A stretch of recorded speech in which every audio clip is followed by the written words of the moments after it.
I spoke about the Diageo, like just like beating a dead horse. In the video that kind of inspired this podcast. Hey, welcome to Super Social Club. I'm Jeremy. This is Whiskey in the Six. I'm Rob. Welcome to the Whisky Rant Podcast. So I'm a little crusty. It's frustrating. And it's going to be a little bit of a rant. I don't understand it. I don't know why. Some sort of injustice. Anyway, end rant. Hello and welcome back to the Whisky Rant Podcast. I'm Jeremy. I'm Rob. And tonight we are talking about gimmicky whiskeys, what that means. We got the Glenmorangie cake in front of us tonight. Celebrity whiskeys, gimmicky whiskeys. We're going to talk about it all. I guess we should kind of start with what we think a gimmicky whiskey is. What's like our definition of what we mean by gimmicky whiskey? Yeah, so it's a whiskey that basically can't sell itself, right? Or at least that's the presumption. Like you need some sort of flashy name, flashy person behind it in order to get it sold, right? Yeah, I think so. I think it's something that the whiskey itself is not the main focus of the selling point, right? There's some kind of marketing involved that's outside the realm of what you're actually getting in the bottle. So obviously there's this Glenmorangie cake, which I think is one of the most gimmicky Scotch whiskeys we've seen in a very long time. Of course, there's celebrity-backed alcohols as well. And then there's this other kind of category that we were talking about. And it's kind of like this hybrid where it's like, I think a great example is the Highland Park Twisted Tattoo. So you've got Highland Park with this whole kind of Viking marketing direction they're putting in, which is gimmicky in itself. The Twisted Tattoo, obviously a very gimmicky type of name, but they're giving you all this information. So it kind of makes it, yes, the name's gimmicky, yes, the bottle's gimmicky, but you still get an age statement. You still get the exact cask maturation. You know exactly what you're getting with that bottle versus something like this Glenmorangie cake, where it's just essentially telling you this tastes like cake and that's why you should buy it. Yeah, I think with Highland Park, they almost get a pass because everything they do is somewhat gimmicky, right? Like you have that whole Viking like expression line, like everything's Viking something, you know what I mean? There's the Odin, all those ones, right? Like Highland Park just kind of loves the gimmicky theme, but they back their whiskeys with quality too. Like they're not just putting out crap, giving it a fancy name and expecting people to buy it. They're putting out good stuff. I think people would prefer them not to do all these fancy, like gimmicky style names, but at the end of the day, that's part of who they are, and really all the power to them for it because they're still making great stuff. They're one of the OGs that are still banging out like good product, in my opinion. So they're kind of in the hybrid category. But let's talk about this Glenmorangie cake. So this thing came out, late 2020, early 2021? I can't really remember. Yeah, something like that. And there was a lot of buzz about it. People were like, oh, yeah, it smells and tastes like cake. I mean, this is my first time with it. And I'm not getting any cake on the nose. Maybe a little bit of like a vanilla note. We'll get into our notes, but essentially this is a non-age statement whiskey. It's bottled at 46%. It's matured in these Tokay dessert wine casks, which is a white wine from Hungary. Yeah. So dessert wine, we're familiar with dessert wine in Ontario. We get lots of ice wine stuff here where essentially they harvest the grapes while they're somewhat frozen in the wintertime. Makes for a very sweet, very viscous, syrupy type of wine. Yeah. So there's been some dessert wine, ice wine, cask maturation whiskey in Canada. It never really translated to something like super awesome to me. I don't think that's why a lot of places don't use them all the time. But yeah, I think most of those are a bust for me. Like the Sauternes, like some of those, it's really the fortified wines that do well when whiskey's aged in them or whatever, right? So like obviously your Olorosos, your PX, the sherry umbrella, the port umbrella, even Marsala has some decent ones. But I mean, I don't know. I'm not a big fan of these fancy wine casks. Glenmorangie does something like this every year though, right? They're kind of pumping out some sort of I don't want to call it as gimmicky as this, but there's a fancy expression almost every single year, isn't there? I don't know. I mean, you know what? Like Glenmorangie is a distillery that I don't necessarily go to on that much of an occasion. I don't even own a single Glenmorangie except for this. I do have a Signet, which I've reviewed before. But the profile of this distillery, very light, something that doesn't fit with my palate too much. So I don't really purchase a lot of Glenmorangie stuff. I don't follow them too much, to be honest with you. Yeah. My brother had gifted me a bottle of the Milshin, the one that looks like a old school candy shop. Mm-hmm. So that one, I mean, same idea. That was supposed to be very sweet, candy themed, and it fell short for me. They all kind of do. Yeah. You know, I've had a couple of their main expressions that were decent. I found like, you know, their port cask, their sherry cask, they're decent and they're well priced. But other than that, I'm not really too crazy about Glenmorangie. Yeah, I mean, their core range, the 12-year-old, the 14-year-old cask finishes, they're okay. Yeah. But again, that profile, super light, very delicate kind of whiskey. Yeah. I think that's kind of what you're getting here a little bit as well. Yeah. Like, I mean, so let's talk gimmicky whiskeys that have come out in the past. You got that whole Game of Thrones line, Mm-hmm. which you had a funny story about the Game of Thrones line. Like, if anybody hasn't watched my Game of Thrones line video, I did the entire Game of Thrones lineup when they came out with all those whiskeys. Diageo did it. And I spent a lot of money to get those bottles. Like nothing over retail, but still it cost me about $1,000 to do that video. And it flopped mainly because the show flopped. But I didn't plan on collecting them because I felt like too many people were going to do that. So I didn't know how well it would increase in value. And you have a funny story about that. Yeah, well, just with the Game of Thrones stuff, I did review a couple of them, like the Talisker, the Lagavulin, the ones that had a comparison to their core range, and kind of compared the two and my opinions on whether they were, lived up to the core range equivalent or not. So you can check out those reviews on my channel. But yeah, like there was a mad dash to get these bottles when they first came out, and in our market anyway, they were selling them, individually. And then they came out with the entire set. So then you could buy a set of them, all 8 or whatever it was. And yeah, lots of hype around them. People were going crazy to get these. And yeah, you're right. Like people were collecting these for collection purposes. Yeah. And I don't know how many, I tried to find the numbers on how many bottles were released. I'm not sure. I think it's safe to assume in the hundreds of thousands, if not maybe like 500,000 or so. Knowing Diageo, knowing how much product they can put out. If you look at auction prices for these, at the peak in 2019, there was a set selling for upwards of 2,000 British pounds on a UK auction site.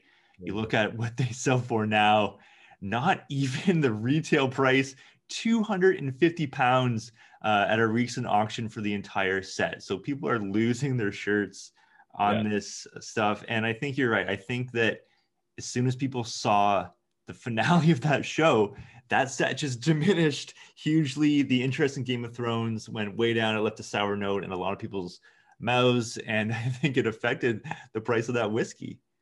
Yeah, it's crazy how quickly that show, basically like all kinds of stuff was being pumped out related to Game of Thrones because there was so much hype. And then I don't think fans have ever been more let down about a show. Yeah. So I honestly feel like it destroyed the entire merchandise, like collector item, like everything that was involved with Game of Thrones just plummeted in value. Yeah. Which is crazy. Yeah. We'll see what happens when the next Game of Thrones series is released. I think it's the Targaryens, right? They're going back and doing the Targaryens back, more kind of an origin story about that family, which would be interesting. I'm looking forward to it. We'll see if Diageo wants to do another release of whiskeys or not. I hope not. I hope not as well. I think that was in like I spoke about the Diageo, like just like beating a dead horse. In the video that kind of inspired this podcast when I went nuts about everything, like because I was so crusty because I was coming off a dry month.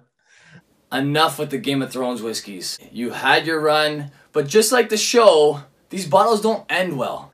I remember that. Yeah. Yeah. So we'll see what Diageo wants to do. But yeah, that Game of Thrones collection. I mean, I know there's so many people sitting on that collection right now. Yeah. And I mean, the whiskey itself, in my opinion, for the ones that I reviewed, were not as good as the core range equivalent. You know, the Lagavulin 8-year-old that comes out is better than that Lagavulin 9-year-old. The Talisker 10 is better than that Talisker 9 or whatever year it was for the Game of Thrones bottle. So yeah, lesser product. And that's kind of the way it is, right? Like what we're talking about. We're talking about these gimmicky whiskeys where the whiskey is not as good because they're using other methods to sell it to you. Yeah, it's very rare you're going to get something that like delivers in quality when it has some sort of backing. Like we did see some gems, right? Like we talked about Highland Park. They usually bang out gems despite their gimmicky nature. You know, the full volume was, you know, cranked to 11, right? You know, all that other stuff. You had the Glendronach Kingsman, which was based from the movie Kingsman, which was excellent. You had actually one of the best Johnny Walkers, which was the Johnny Walker Blade Runner. A lot of people love that expression. Yeah. So that's another gimmicky one that probably helped sales and probably helped collectability, but the whiskey actually delivered in that case. You know what I mean? Yeah. But then you get guys like Conor McGregor backing a whiskey like Proper 12. And literally, if Conor McGregor is not backing Proper 12, I don't think they would have ever sold a bottle. Like really, who would care about Proper 12? Nobody. Yeah. And I mean, there's been lots of reviews of Proper 12. I reviewed it. It's pretty garbage. The price point is low. So, I mean, if you buy it and you hate it, I guess you can mix it or whatever. It's not going to break the bank. But yeah, I mean, what is that? That's really young Bushmill whiskey, you know, tired casks. It's very spirit driven, very youthful, something that they can produce obviously super cheap and use the Conor McGregor name to push it out there. So Proper 12, Conor McGregor just sold his portion, which was, I can't remember exactly how much, what the percentage was, but he sold his portion of Proper 12 for $600 million. Wow. $600 million. Distilleries sell for that much money. Can you imagine that? Yeah, I mean, but who's buying that whiskey now? Like now that Connor is not associated with it, do you think they're going to continue sales? Like whoever made that purchase is a moron, in my opinion. I don't know. I don't know if is he staying on as like to rep it or no? So if he continues to be the face, maybe. Right. But like I don't know. I mean, I know the Irish love him, and I know there's a lot of UFC fans out there that still love him. But we're talking about a guy that, I mean, he destroyed his own career. He's had more losses than wins in the last, I don't know, 10 fights or something like that. So really to blow up a whiskey as much as he did, and then to go out when he's near the end of his like reign and people are starting to find him irrelevant in the sport. Yeah. Spent $600 million on a whiskey that's garbage just to have, I don't know. I think that was such a big mistake, but we'll see. Time will tell. Well, let's talk about other celebrity whiskeys. One that pops to mind is a review that got your channel a kickstart, the Virginia Black. Our boy Drake from the Six, his whiskey. That's right. So this is one that I didn't think was very good. Apparently it's MGP product, but I'm not sure if that's confirmed or not. 40% ABV. The oak profile in it, I don't like at all. Was it 40 or 45? 40%. Was it 40%? Yeah.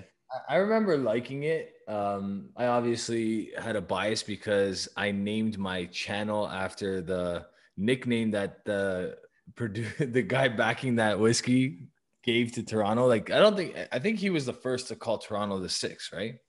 If he wasn't the first, he was the one who popularized it for sure. Yeah, exactly. So, yeah. So Whiskey in the Six became Whiskey in the Six because that was the trending name for Toronto at the time, right? Now, not so much. I mean, people still refer to it as the Six, but a lot less so. A lot less so, yeah. I think that the Drake flavor has gone a little stale in a lot of people's opinion. I mean, he's still obviously a huge recording artist and whatever, but yeah, some people remember him as Wheels from Degrassi, and some people remember him as the hip hop sensation that he is. Yeah, I mean his affiliation with the Raptors definitely like kept the Six idea going for a while, but I mean, yeah, they still market it through the Raptors using the Six. And yeah, so Drake, I don't know if they call him like a brand ambassador or some kind of ambassador for the Raptors. He is, yeah. You always see him yelling at players, sitting courtside, acting a fool. But yeah, so the Six, if you don't know, 6 major neighborhoods in Toronto is how they get the name the Six. Yeah, the 6 boroughs. Right. Then you have the Matthew McConaughey collaboration with Wild Turkey, the Long Branch. Right, the Long Branch. You reviewed that one. I don't think I reviewed it. I think I tried it and it was just okay in my opinion. Yeah, it's decent stuff. Nothing that's going to blow your mind, but I mean, for the price, considering what you get in Ontario, it's about right there with like your Buffalo Trace and that sort of stuff. It's good. So I think that was 8 years old. I don't know if there's an age statement or not, but I think it was rumored at 8 years old, 43%, I believe, with that one. So a little late. 45, yeah, something like that. 44. But yeah, lots of different celebrity endorsed whiskeys. Do you know that Marilyn Manson has an absinthe that he put out? I know that Metallica has a whiskey. I didn't know that Marilyn Manson has an absinthe. Yeah, Marilyn Manson has a absinthe called Mansynth. Apparently it's good and really hard to find. That just sounds awful.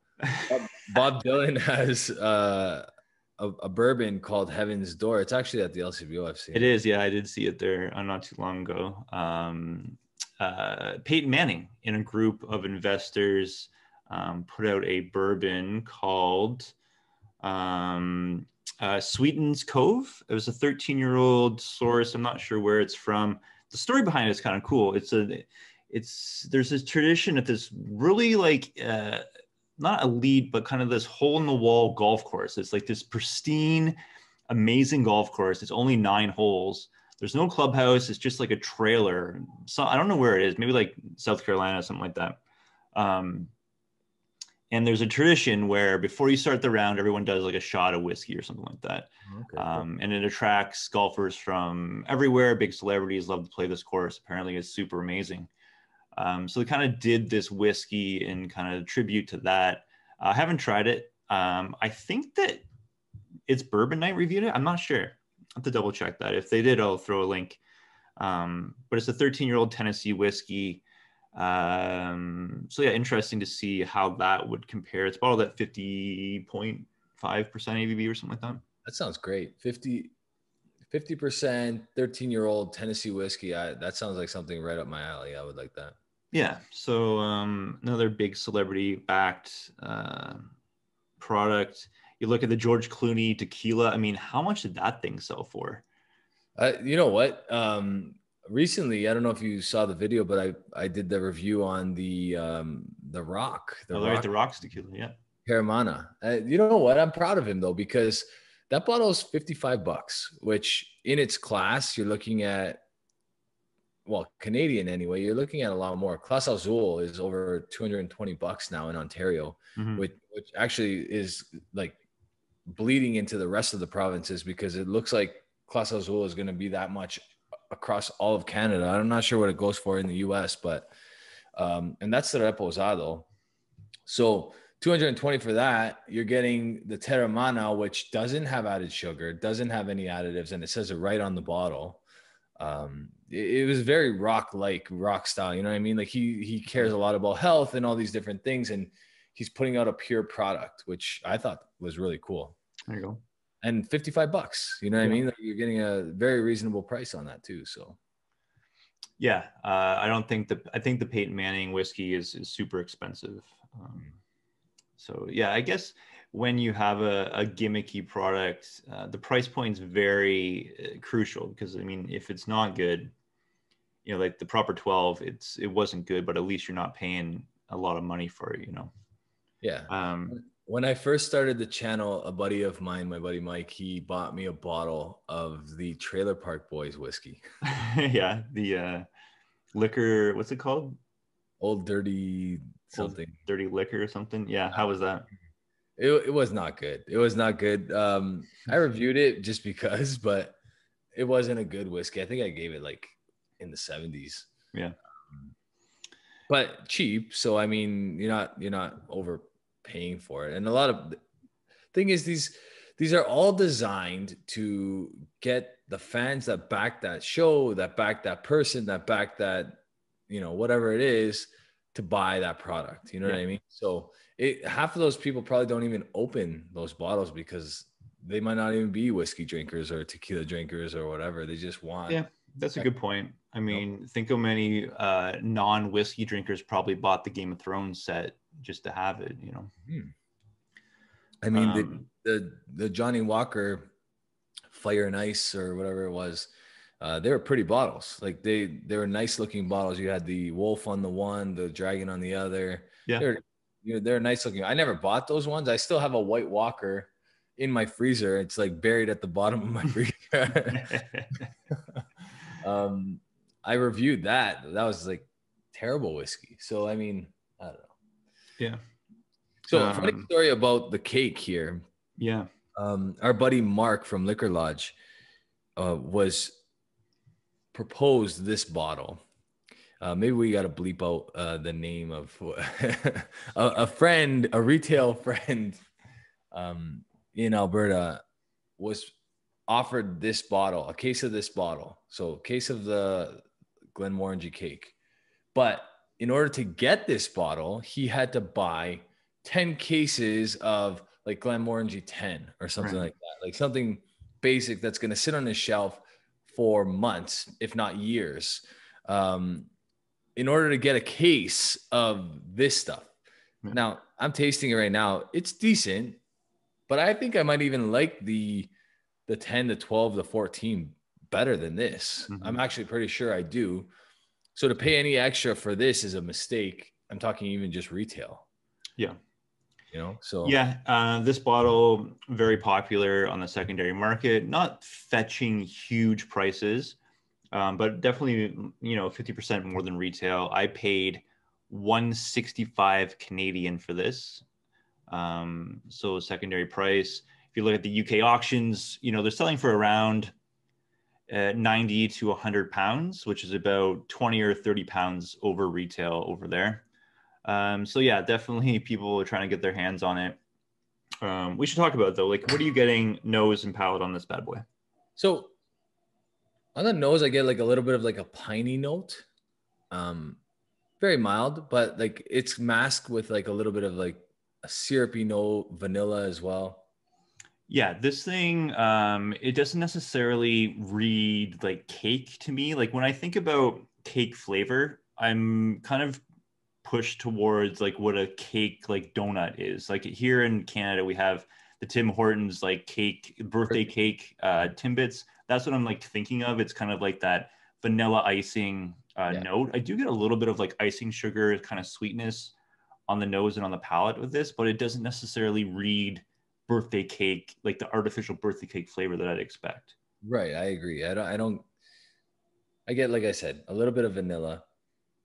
I'm not necessarily getting, and like the nose is not like, there's not a big nose on this. Like you're getting very mild notes here. It's very mild. It's very Glenmorangie style. You know, it's non-age statement. I mean, you can look at the color in this. You know, it's very, very clear. You can tell that thing's definitely been chill filtered, in my opinion, added color perhaps as well. Yeah. It drinks very thin, I think, like the finish very thin, very blended out. That's like a term that I use when something's very constructed. And it tastes youthful to me. There is a little bit of like youthfulness, not necessarily like a harsh alcohol, but you can tell that this thing hasn't been aged for very long, in my opinion. Which is funny because usually these special editions from Glenmorangie, the consensus is that they're taking the 10-year-old, the basic 10-year-old that's just been brought up in ex-bourbon cask, and then they move it to whatever cask they're finishing it in for the special releases. So it should be X amount of time older than 10 years old. Right. But I'm not getting that here. You're right. Like I get a little bit of heat on this and it's only 46%. And it's probably chill filtered. Maybe not. Maybe it's not chill filtered, but you do get a good amount of heat on this. The finish is not very long. The sweetness is there, but it goes away quick. It's not a bad whiskey by any means. Like I don't like, I'm not disgusted by it by any means. I think it's actually pretty decent. It's a decent like night opener or, you know, like to start off your palate. Although the heat might deter like, or get in the way of tasting properly later on in the night. I'm not sure. Yeah, I mean, it's a disappointment for me. I was hoping for a little bit more out of this, and I'll get to scoring it at the end of the episode. But was it like you expected more? I did expect more, yeah. Because I mean, at first, I was like, "It's going to be shit." Then there were some reviews that came out, some whiskey tubers saying that they liked it. I don't know why I trusted their opinion, but yeah, I was disappointed because I was thinking, okay, I had hopes. That's why I purchased it. I mean, I purchased it essentially to do this episode. I wanted to know what this thing was going to be about. Yeah. You know, otherwise I would never have bought this bottle. Yeah. That retailer that I was telling you the story about earlier, when he asked me what he should do, he wondered if you know, is there that much hype around this that he should buy that case and get a whole bunch of other whiskey that he can't sell? Right. And I'm like, don't do it, man. I'm like, who cares? Like, we're gonna get 12 bottles of a bottle that's $175, or how much was this? So I paid $165. So I've seen these go for more than that, upwards of almost 200 Canadian. Like I said, retail price the UK, 75 pounds, secondary UK, 95-ish or so. Yeah. Okay. So, I mean, I don't know. I deterred him from getting it. So he actually listened, but I don't know. I didn't have high expectations for it because I've been disappointed by Glenmorangie on these kind of like the Milshan or the Milshin, you know, some of their other special editions I've been disappointed in. Anything that's not Oloroso, PX, and Port, I have a hard time getting like behind. Even like I'd prefer a next bourbon cask to you know, Santerre or Santerres, however that's pronounced, or like a Madeira. I find that those wine influences don't really have a lot of influence on the whiskey. I find that like a rum cask will have way more influence on a whiskey than a wine like this. Like these Tokai casks or however it's pronounced from Hungary, you wouldn't be able to, like, I wouldn't be able to peg that. I wouldn't be like, yeah, this is definitely a wine cask of some sort. Like, right. Yeah, I mean, I've reviewed the Glenmorangie Signet before. I probably have the lowest score of anyone who's reviewed that bottle before. Around, I think I scored it 85. What did I score it? Because I scored it pretty low too, and it was on my overrated, overpriced whiskeys as well. Okay. Yeah, that whiskey, you'll notice a huge price difference between markets. Here in Ontario, I think they want 300.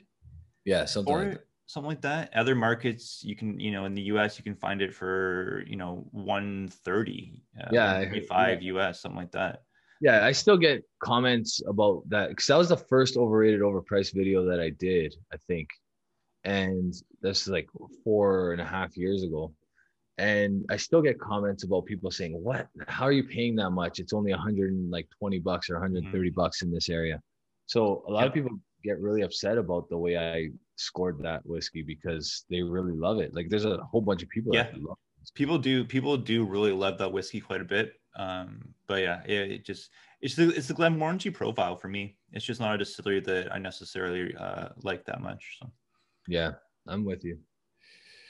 Okay, so next segment we're going to be talking about what's happening in Whiskey Tube. Recently, you did a pretty funny video about what's happening in Whiskey Tube. I think it's important to talk about this because I find that there's a big difference between the Scotch heavy reviewers and the bourbon heavy reviewers. So like all of us dabble in different things. You and I we'll review bourbon, we'll review Canadian whiskey, we'll review Irish and Japanese or whatever, right? yeah. We predominantly review Scotch.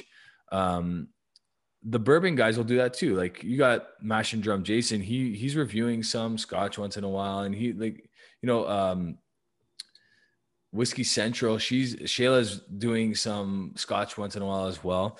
But these guys are bourbon centered. Like that's the basis of their channel. Yeah. So I believe, I don't know, I think it started with these bourbon channels, right? You only need 5 whiskeys. Yeah. So it was a Reddit post, and it got very popular on Reddit. And someone was like, you only need to have 5 whiskeys open at once, or you only need to have 5 whiskeys. And essentially the criteria, something like you need a mixer, you need something that's like an easy drinker, something like a bottle to like pull out on a special occasion, you know, something that you can give to your friends that's, you know, mediocre, something like that. Yeah. And yeah, these bourbon channels and a lot of other channels, they all ran with it because they got huge views. Like these videos were getting people crazy views. So a lot of people got on board, and, you know, they picked their 5 or whatever. And then, yeah, Shayla from Whiskey Central called out a bunch of channels, including mine, and then emailed me and said, you know, you want to do this? Yeah. And I was like, yeah, it's been done to death.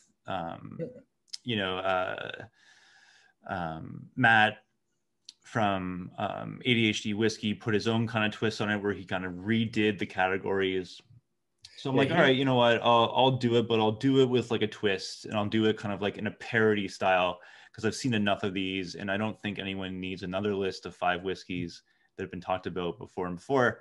So did it kind of like in a jokingly way, making fun of people that do them all the time. Yeah, people liked it. I mean, I guess, am I drawing a line in the sand between Scotch channels and bourbon channels? I don't know. Like, I think it's just all in good fun. Some people take offense to some of my recent videos, kind of making fun of these bourbon channels. But yeah, I mean, I don't know. I thought it was hilarious. Lots of people found it funny. Yeah, if you look at the comments, people could tell it was all in good fun. I mean, I thought it was hilarious. You know what? There's never been this kind of like, well, first of all, the OGs of Whiskey Tube were all Scotch channels, right? Right. They were all Scotch channels. So like the birth of the bourbon channel, who would you say is the first? I guess that's got to be Jason from the Mash and Drum.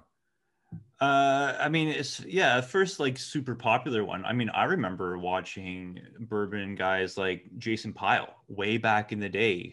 That's the guy that reviewed on his pool table, and he was buying, you know, Pappy Van Winkle on the shelf for $100 a bottle, or it's $80 a bottle, and being like, you know, it's good for the price. And that was, you know, over 10 years ago. Crazy. So yeah, there's lots of Liquor Hound did a lot of bourbon over the years. Yeah, Liquor Hound, another OG. But yeah, it's if you're looking at like the new group of whiskey tubers, bourbon central stuff, yeah, maybe Jason Mash and Drum was the first to kind of accelerate his viewership. Yeah. Now I think the whiskey tube has been divided. This has nothing to do with you. I think it has to do with just the climate.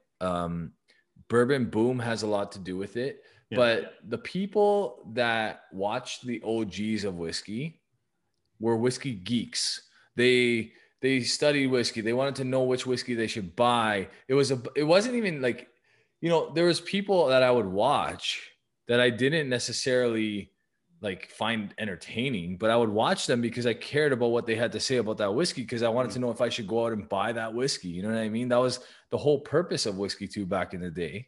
So a lot of people created their channels centered around that, right? Like it was about what does this guy have to say about the whiskey? Do I trust his palate? If I do, what mark is he giving it? Because that's going to affect whether or not I'm going to go buy that whiskey, right? And you watch a couple reviews, hopefully, if they exist on that whiskey, and then you go make your decision.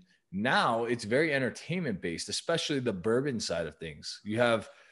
It's like completely different than how like a guy like Ralphie, for example, started off. People just watched Ralphie because they loved what he had to say about whiskey, not necessarily because of the production, because he just puts on the camera and talks. You know what I mean? Like there wasn't the flashy lights and all that other stuff that really started with these bourbon channels, I think, right?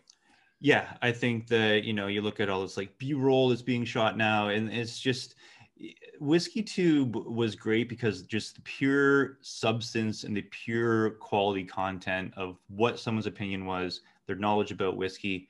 And you're right, nowadays it's more about, two guys acting like idiots, and now I got to watch a video about bourbon and, be sold some face cream at the same time, or a mini fridge. And, it's just like, what happened here? This is the new way that the WhiskyTube's going. And I like the old channels. I like the pure content of like a Ralphie who's like, this is my opinion about something. And it's interesting, I think, to find that out. Yeah. I mean, there's a place for both. We're not the same though, right? Like we're being lumped into the same category. Like this term WhiskyTube was coined a long time ago, but we're not the same. I think there should be two different things here. Cause one is, based on the whiskey. The other one is based on the guys in front of that whiskey, right? So, or, it's about the guys, not necessarily about the whiskey. Like, it doesn't matter what Whiskey Tribe reviews. People are going to watch them anyway because they love them. They love their entertainment value. They love all that stuff. Right. So they can review a whiskey from Bangladesh that no one's ever heard of, and there's going to be 20,000 views on that video, if not more. You know what I mean? And great. That's awesome for those whiskey companies that are getting that kind of exposure. But it digresses from there. Like you have channels that literally are reviewing stuff for the sake of having a new video, but it has nothing. It just guys want to watch them high pour a whiskey or talk really close to the mic. Yeah. I mean, I'm tuning in to see that, that expensive bottle hit the floor and smash into a million pieces. Yeah. So, I mean, I guess it depends of what you want and where you're at and, what you're looking for. So yeah, my video, I made fun of myself in the video as well. But yeah, I thought it was good. And I thought a lot of people appreciate, that kind of video from my channel, which is normally just your straight up classic, here's my opinion, here's my score, here's what I paid, this is what I think. Yeah. And I'm noticing the effect of bourbon too, because like pretty much any video I used to put out would get relatively the same amount of views depending on the time of which I was reviewing that whiskey. So, 3 years ago, it would probably be the first day would be like 500 views or whatever, now it's like roughly 1,000 views the first day. If I put out a Scotch video, I'm around that, right? Like I'm around 1,000 views a day, like the first day, and then it drops off from there. Right. If I put out a bourbon video now, no one no longer cares what I have to say about bourbon. There's like a very big drop off because of all these bourbon tube guys out there. Suddenly, if you're outside of the United States and you're reviewing bourbon, you don't know what you're talking about anymore. So yeah, I mean, I did a video where I reviewed the entire Pappy line, like the 15, the 20, the 23. That one of those bourbon channels puts out that same video, they're getting 100 times more views than what I got on it. 500,000 views for sure. Yeah, right. So yeah, But there's good and bad to it. There's a place for these guys. I don't think it's reviewing whiskey. It's not. They're not. That's not what they're doing. They're having fun with a bunch of people, and that's great. That's awesome. You know, it's grown the people watching Whiskey Tube on YouTube, which is a great thing. But how long will this last? We talked about how long the bourbon bubble will stick around. I see it every day where a guy I knew for the last 5 years was knocking scotch and only drinking bourbon, and now can no longer tolerate bourbon, is only drinking scotch. You know what I mean? So the more scotch they're exposed to, the quicker that happens. yeah. So how long will this fad last? And really, these guys, maybe they'll pivot because people are watching them for them, not necessarily for what they're reviewing, right? So Yeah, for sure.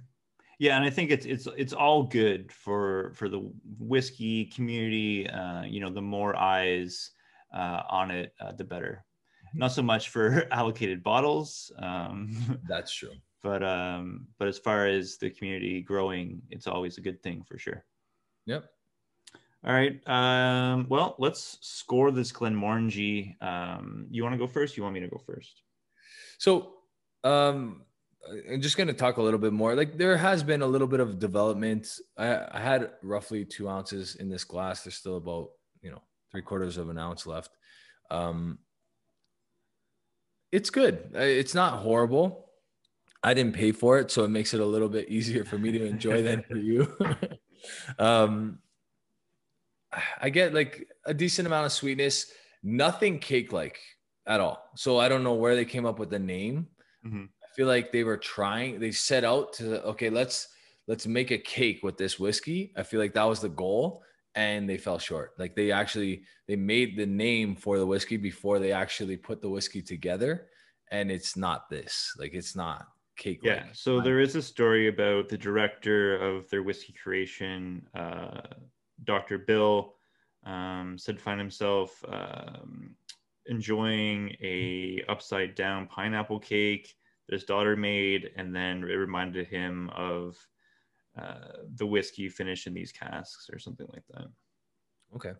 Yeah. I mean, I'm not getting that much pineapple. I get more pineapple on the Glenmorangie 10 than I get on this.